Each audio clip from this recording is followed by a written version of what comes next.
দিলাম, কোনো হিন্দু আদিবাসী তৃণমূল কংগ্রেসকে ভোট দেবে না।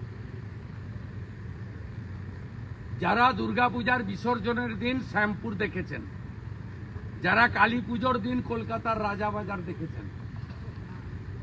যারা লক্ষ্মী পুজোর দিন বজবজের নোদাখালী দেখেছেন, যারা কার্তিক পুজোর দিন বেলডাঙ্গা দেখেছেন,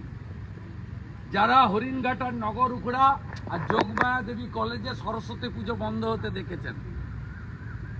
যারা মোথাবাড়িতে বেছে বেছে হিন্দু ঘর লুট দেখেছেন, যারা ধুলিয়ান শামসেরগঞ্জে হিন্দু শূন্য করার প্রয়াস দেখেছেন, পশু কাটার তরবারি দিয়ে হরগোবিন্দ দাস চন্দন দাসকে জবাই করার দৃশ্য যারা দেখেছেন, যারা রতুয়াতে দুর্গা নগরে